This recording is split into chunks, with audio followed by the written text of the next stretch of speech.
Good morning, my beautiful soul followers. How's everyone doing? It has been a moment since I've done a video. I have definitely just been in more of a writing mood lately. I kind of jump between videos and writing. It really depends on kind of where my flow is, and sometimes I'm feeling more creative in my writing and sometimes I'm feeling more creative in my video. But today I was really feeling called to get on here and share something that was a personal story, but also something that can definitely help you. So if you are new to my channel, I'm Addison Bell. I am a sex and relationship coach. I work with creating the orgasmic life, not just in the bedroom, but in the world as a whole. So the fact is, our first thing that is going to help you in relationship is what I do, and that is that our sex mirrors our life. And so let me back up a second. So recently, a month or so ago, I broke up with somebody that I had been dating, and I'd written an article yesterday sharing on this story, and a lot of people are like, he feels like he was probably an asshole. I'm sorry you went through that. And actually, it was actually a really beautiful relationship. It was a beautiful relationship to learn from, to grow from, because we are all learning. Guess what? Every single person. Anybody who thinks that they have the perfect relationship and isn't learning anything else, they've got it down, is lying to you. They're lying, and they are probably lying to themselves most of all. And so this particular man was a beautiful gentleman. I really enjoyed him, but we just were not relating on certain topics. Certain things we just were not aligned in, and we just didn't fit. And sometimes that's the case. But one of the key things that got me to go, this relationship is not for me, was the television. The television. We had some difficulties in the bedroom, and being a sex coach, relationship coach, tantric practitioner, I understood that we might not align immediately in the bedroom.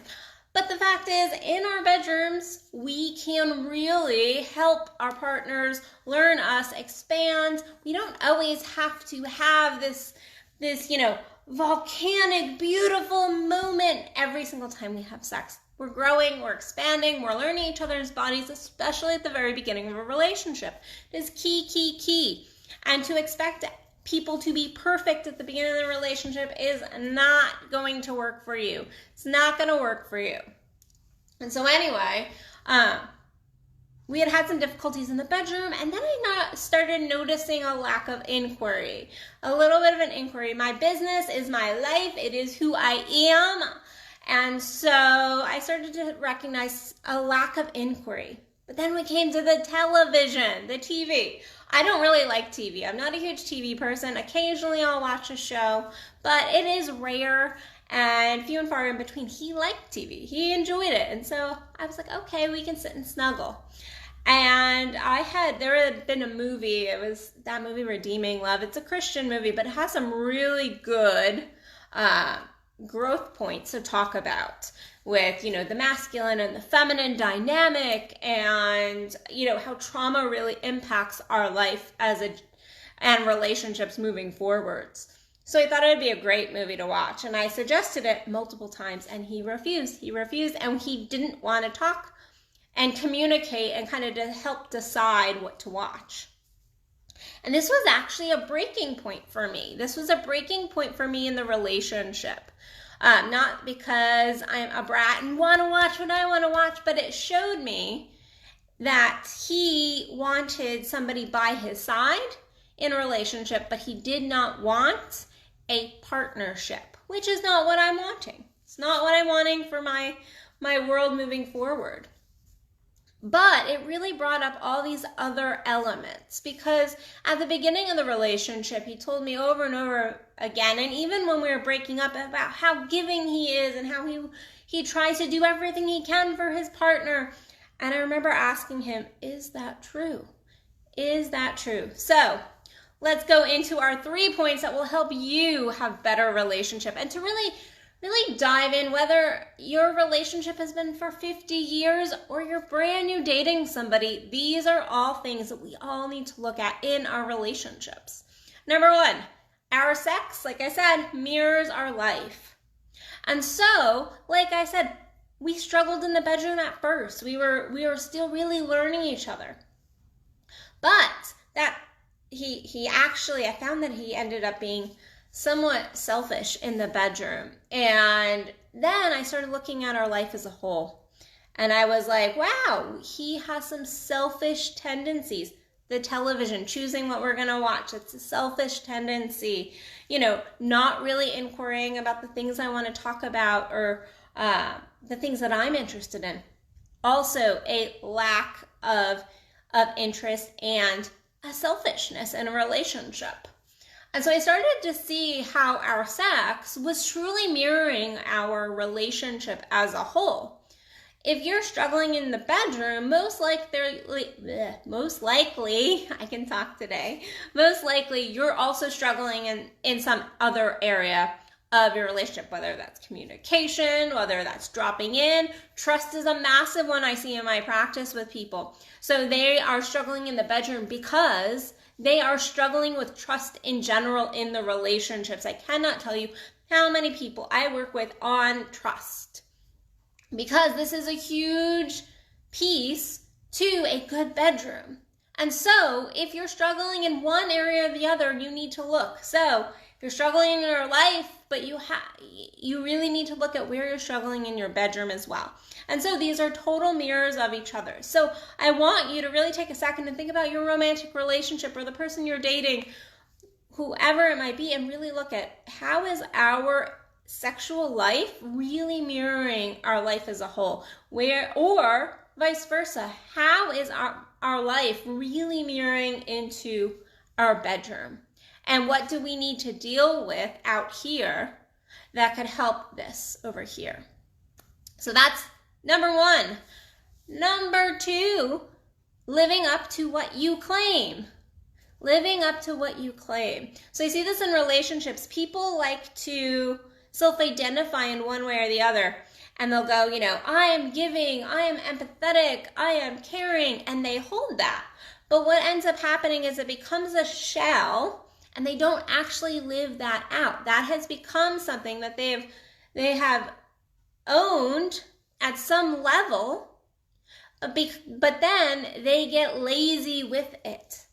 And we all do this. This is not a pointing fingers at your partner moment. Guess what? Here at Addison Bell, we look at our own shit. And so it is looking at where you are claiming something that you're not living up to. In this relationship, he was like, I'm such a giving person. And my question to him, and the question I really wanted him to dive into was, but are you really? And where do you feel like you give? Because where you give is not where I receive. So buying me expensive dinners is not the giving I'm needing. And so we had to come together.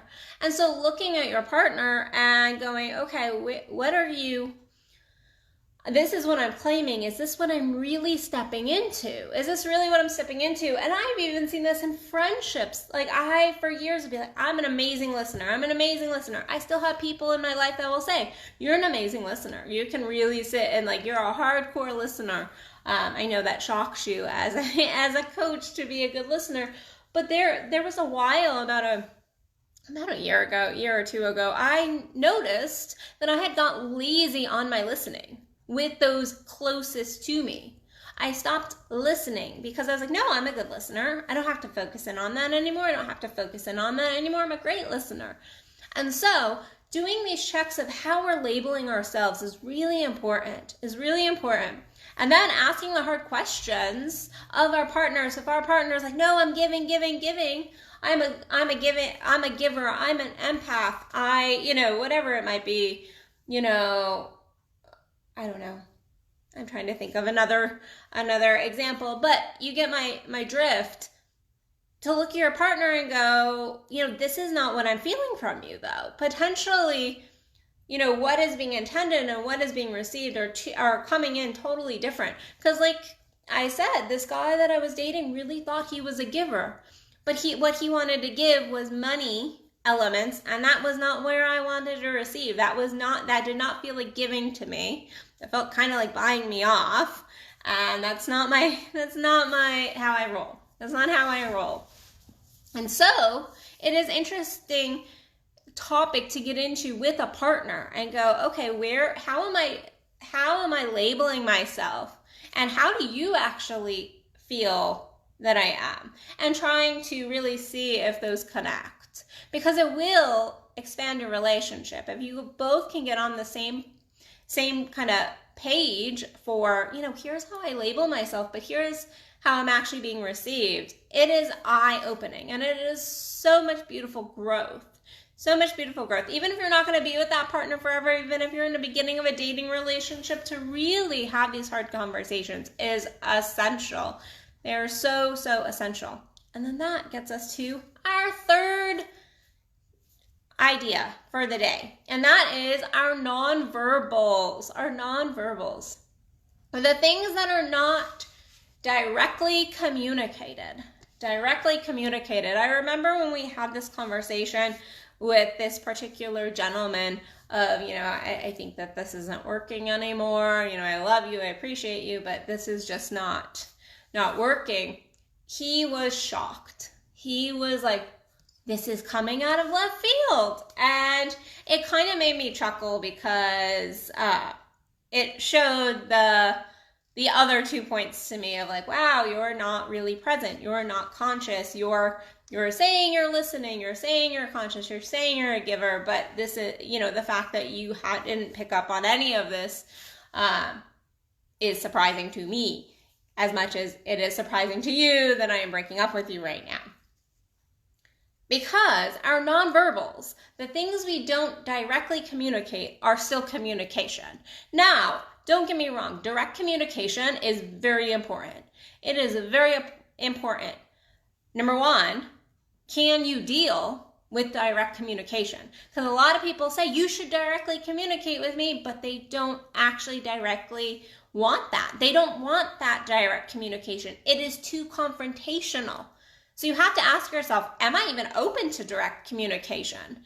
Am I somebody that can hold that? Because if you're not somebody that can hold that, don't ask for fucking communication. Because if you cannot hold somebody's truth, then you really don't want direct communication.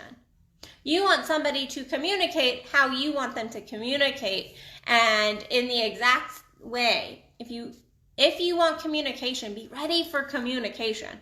That's something that we say that we want so often, but it is oftentimes the opposite of what we want. We don't really want to hear what's going on. We don't want to hear where somebody's having an issue. And that is something you have to ask yourself. You really have to look into. But so much of communication happens without direct, hey, I have a problem, this is what it is. And so direct communication is important, but it is also essential to listen to your partner between the lines. Now, this is not saying that you should be making up big stories in your head, but if your partner is telling you an important story, or telling you, oh, my best friend had this situation going on, and it had to do with the relationship, and then I saw this client today, and they're really passionate about something, that is a tune in of, why are they so passionate about this? I should be paying attention. I should be listening here, because that is most likely going to give you information about your partner. In one way or the other, maybe it's not meant for you. Maybe they really are just sharing.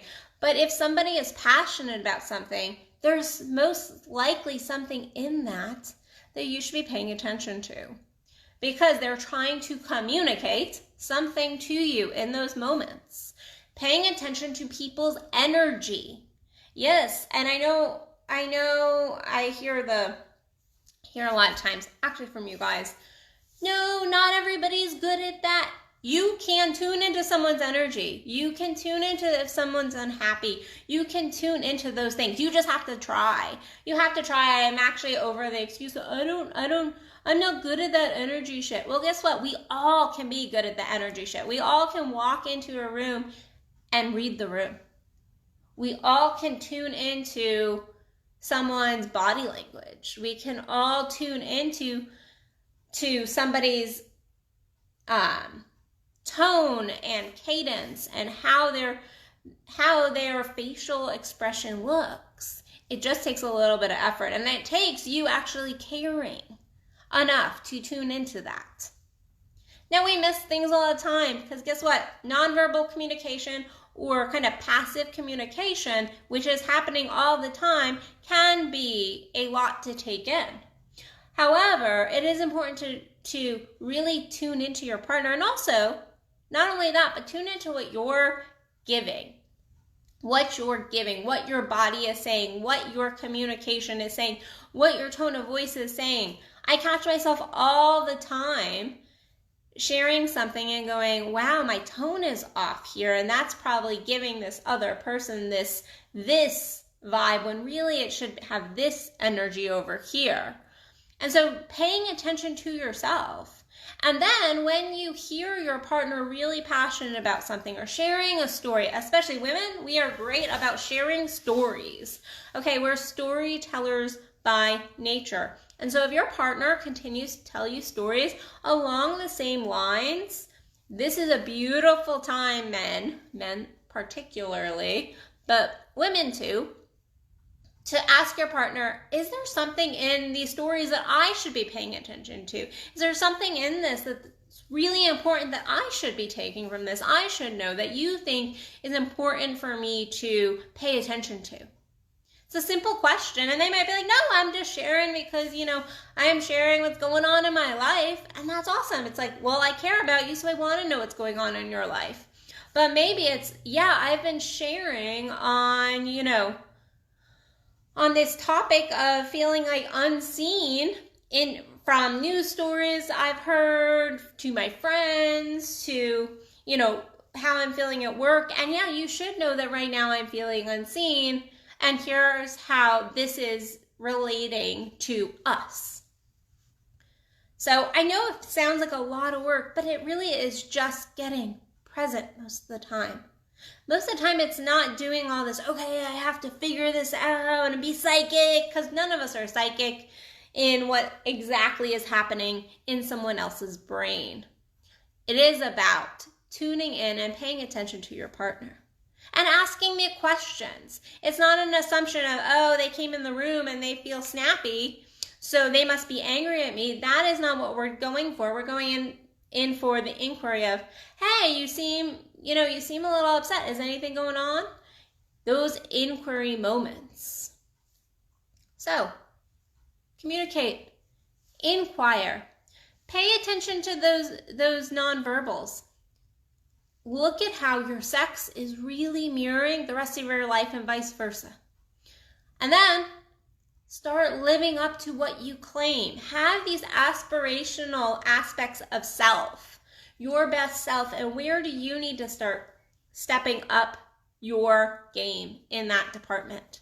Because if you claim to be giving, if you can't claim to care, if you can't claim to be present, then are you actually practicing those things consistently, or did you get it a little bit and then you stopped practicing it? So, some beautiful things that I learned and actually relearned and continue to relearn over and over again in my own life that I really just wanted to share with you guys today. So I hope you guys got some things out of this. Let me know how this relates to you below in the comments. I love to hear your comments. I don't get to respond to every single one, but I respond to most, and I love hearing from you guys.